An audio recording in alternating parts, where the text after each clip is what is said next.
नमस्कार सर। आपको कुछ ही समय पहले मतलब साल पहले ही पता चला है कि कोई डिजीज है। Yes sir. उससे पहले सब कुछ नॉर्मल था। हाँ सर, नाउ आप एक्चुअली इनके फादर माय साहब फादर हैं। या जी जी जी। तो sir actually hmm I was just my mother asked me to read some book. So all of a sudden, some Ramayana. She asked me to just run through the और उसमें तो some काफी chapais. मोटे मोटे लिखे होते Yeah, हैं no. So words. yeah. So I was just trying to read those, and it was like a. I was just thinking that why am I suffering from dyslexia? So it was so I was finding it difficult to read those chapais. right. So at that time I realized why what is the problem. Right. So and so okay, now in the month of March last year. I went to something was they use genetics something, so I was not convinced with them. Okay. So then in the month after 2-3 months, I went again version a bit. Right. Okay, and after that in the month of October last year, I consulted about this disease, and they just told me that we will give you the medicine, and in the long run, it will get the problem resolved. Right. So, but after consuming medicines for 2 months, I was not convinced. Okay, then again went to full duration. You have tried. Yeah, the problem was worsening basically. Right. But you because my line is basically I'm into IT. IT में Okay, ठीक so है। अब वही है कि I need to zoom in to read the stuff whatever there is on the laptop.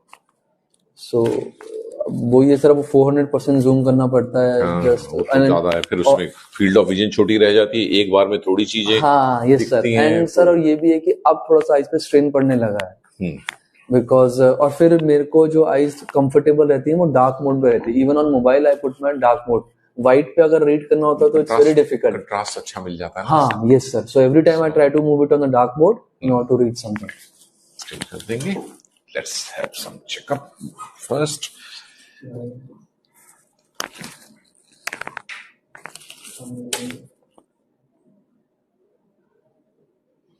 Link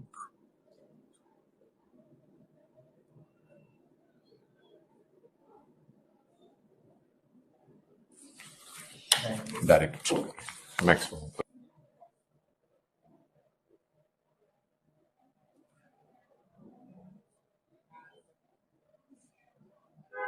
like देख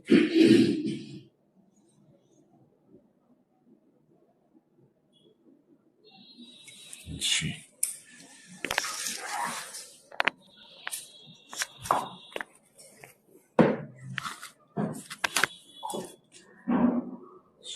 अभी तक जितने आपके टेस्ट हुए हैं उसमें हमें इतना पता चला है कि आपकी डिजीज जो है मेनली रेटिना का जो सेंट्रल पोर्शन होता है जिसको मैकुला बोलते हैं उसमें कुछ प्रॉब्लम हुई है, कुछ डिजेनरेशन हो रही है। यहां तक ही पता चला है। अभी तक जो आपकी बीमारी है उसे हम स्टारगार्ड्स नहीं कह सकते, ठीक। इसे हम सिर्फ ये कह सकते हैं आपको मैकुलर डिस्ट्रॉफी हुई है। ओके।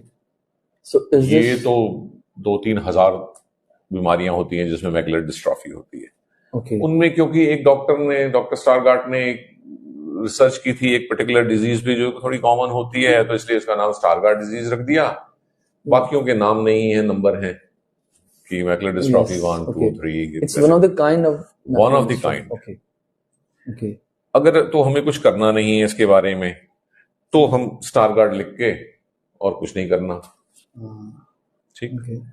लेकिन इन सबके बारे में जितनी भी तरह की मैकुलर डिस्ट्रॉफीज होती हैं उन सबके बारे में पूरा अलग अलग वृतांत है, मतलब हाँ जी सर जो निकले। अच्छा, फिर स्टारगार्ड भी है तो स्टारगार्ड 1, 2, 3, 4, 5, 6, 7, 8, 9, 10 कौन सी स्टारगार्ड?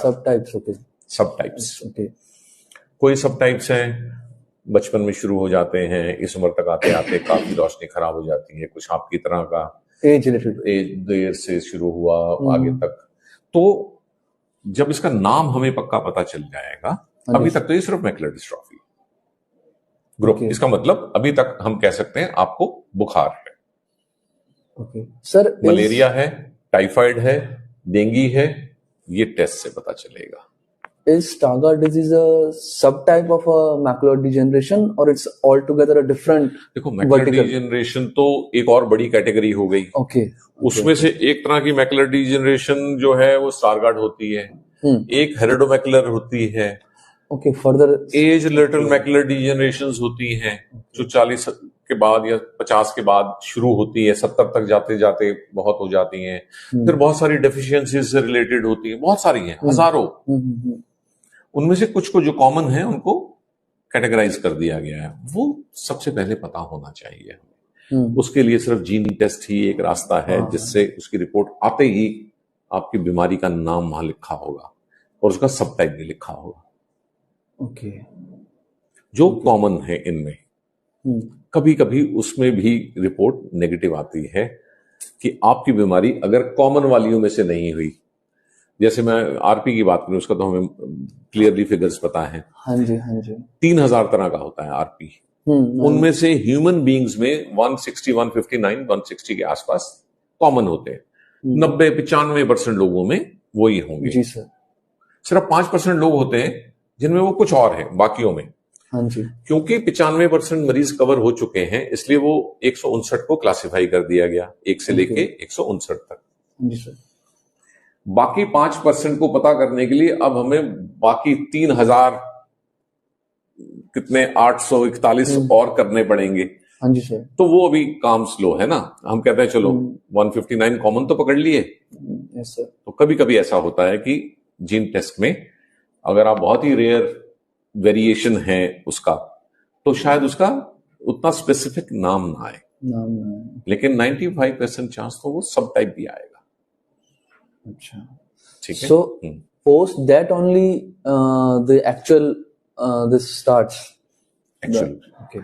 उससे पहले हम आपको वो सब दे सकते हैं जो कॉमनली देना है। इसमें खास रिस्ट्रिक्शन लग जाती है और आपके केस में तो जैसे स्टारगार्ड मान के चल रहे हैं ना, तो स्टारगार्ड में विटामिन ए मना होता है। हाँ जी, बिकॉज इट्स समथिंग ABCA4। हाँ यस सर। तो अब वो मना है, आपका तो माना गया है ना स्टारगार्ड है, तो जब तक ये माना गया है मैं आपको विटामिन ए नहीं दे सकता। जी। अगर जीन टेस्ट में कोई ऐसी बीमारी का नाम आया जिसमें विटामिन ए जरूरी था, तो फिर हम आपके साथ ज्यादती कर रहे हैं ना। ओके हाँ। ये तो हमारी अजम्पशन है कि body needs vitamin A and we are okay. एक और प्रॉब्लम है इसमें, क्योंकि ज्यादातर में वो चाहिए होता है vitamin A. Okay yes sir.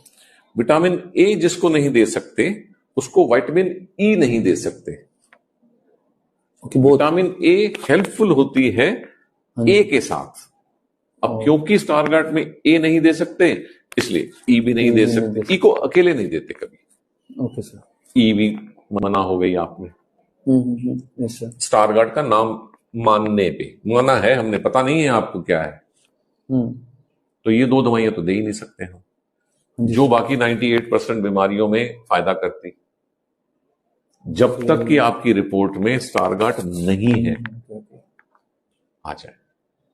हमारे एक पेशेंट आए हमारे पास, 20 साल से ट्रीटमेंट करा रहे थे बिना जीन टेस्ट के।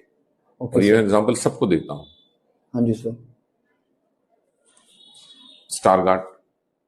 स्टारगार्ड डिजीज 20 साल बाद पता चला कि आरपी है और रेटिनाइटिस पिगमेंटोसा। तो स्टारगार्ड की वजह से विटामिन ए नहीं दिया गया। रेटिनाइटिस पिगमेंटोसा में चाहिए था विटामिन ए। तो जब तक कंफर्म ना हो हम रिस्ट्रिक्शन क्यों लगा रहे हैं। ऐसे ही पेशेंट है, आरपी लिख दिया था स्टारगार्ड, विटामिन ए खा रहा है 20 साल, क्योंकि जीन टेस्ट नहीं हुआ। इन बीमारियों में मिलती जुलती है ना, मिलती जुलती है। तो उनको देख के तो कोई नहीं कह सकता शक्ल से भी, मतलब मान लीजिए आप मिलती जुलती में तो ऐसा हो सकता है ना, हम आपको क्या कहें, इंडियन है, नॉर्थ इंडियन है ना, तो ये तो अंदाजा हो गया। Actually, no genetic, but they were saying for whole family, so I thought it's a big thing. So ये तो बात आगे की है, ये बात आगे की है, वो अगली बात rather than saying it for me, they told for whole family you need to do. आगे की बात अलग है, वो तो फिर एक पूरा और डिस्कशन है। जब आप ये करवा लेंगे आपकी हो जाएगी। आप मैरिड हैं? Yes sir, last year only my last year only. Okay, क्योंकि जब आपकी बीमारी निकलेगी, यदि आप मैरिड ना होते तो हम आपसे कहते जिससे भी मैरिज करें उसका जीन टेस्ट करवा लें, कि वो भी कैरियर ना हो। लास्ट ईयर बेबी हुआ है, लास्ट ईयर बेबी हुआ बहुत है। बड़ा वो चीज जब से, क्योंकि मैंने कोरिलेट करा कि मेरी बेटी को ना हो, बस यही मन में डर रहता है सर। तो उसमें बजाय इसके कि अब हम आपकी बेटी के 40 साल की उम्र तक होने तक इंतजार करें, क्योंकि ये बीमारी तो तब सर उठाएगी। हाँ जी, हाँ हम जी। उनका एक ब्लड सैंपल से पता लगा सकते हैं कि उन्हें आपकी उम्र में जाके ये बीमारी होगी या नहीं होगी, ताकि आप अभी निवृत्त हो जाएं। कहीं अनफॉर्चुनेटली ये आ जाता है कि उसमें भी ये बीज है, जीन है, तो फिर उसका अभी से समाधान करें।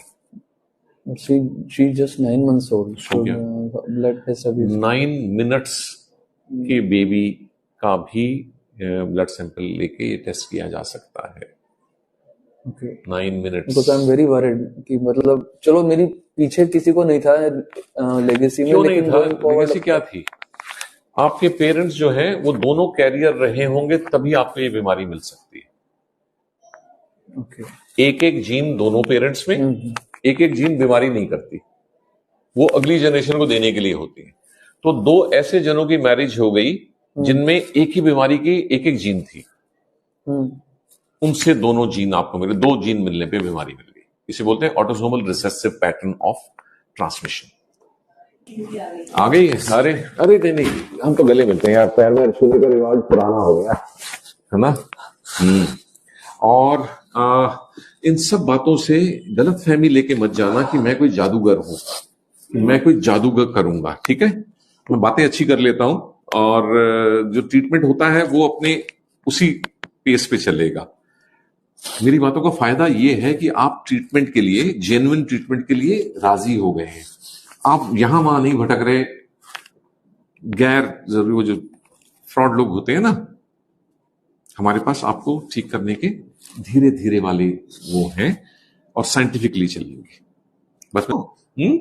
हाँ, बीच में इंटरेक्शन भी रखेंगे, आपको एग्जैक्ट बताएंगे ये हो रहा है, ये होना है, इतना इतना होगा। Thank you, sir. हाँ।